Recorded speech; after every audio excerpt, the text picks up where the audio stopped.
The Holy Scriptures is a fabulous thing.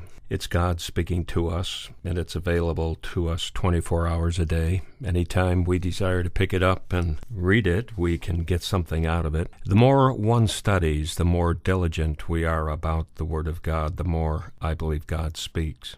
And there is so much to be learned by digging a little deeper, by knowing the nuances, by knowing the context and culture and the language. We try to share some of that during these little mini broadcasts. Today, for instance, I'm considering Ephesians 6, verses 10 through 20. It's very popular, the armor of God, but I just want to make a couple points to encourage us throughout the week.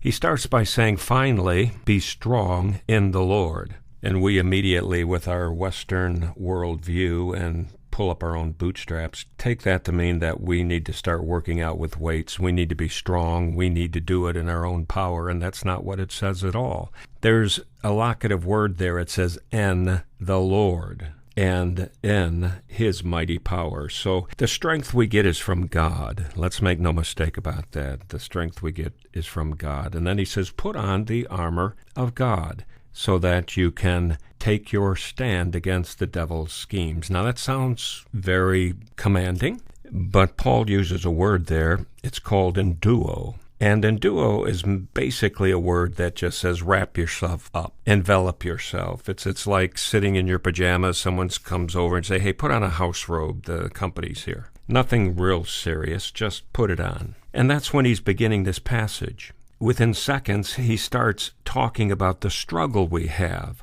Not against flesh and blood, but against authorities, against powers of the dark world, against spiritual forces of evil. And he lays it all out. It's evil, it's strong. And he says, therefore, put on the full armor of God. And in the English, it sounds like he's saying the same thing, but he's not. He says this time, analambano. And that word is a compound Greek word that is more or less a military command. And it's also written in a couple tenses, aorist imperative, which means you do it now, you keep it on, and you keep it on for as long as you live. So Paul is saying, bend over, soldier, pick up that armor, put it on, and put it on now, and keep it on.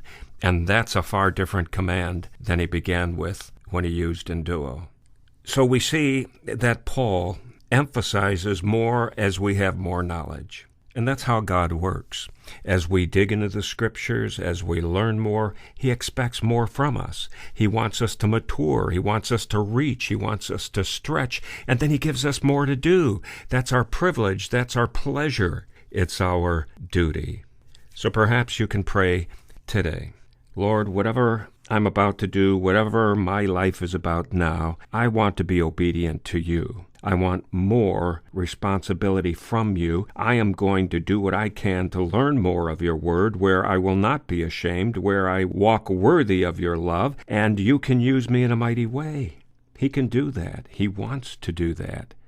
You get into His Word. You pray about it, make yourself a willing participant, and you watch God work. All right? Have a great day. See you again soon.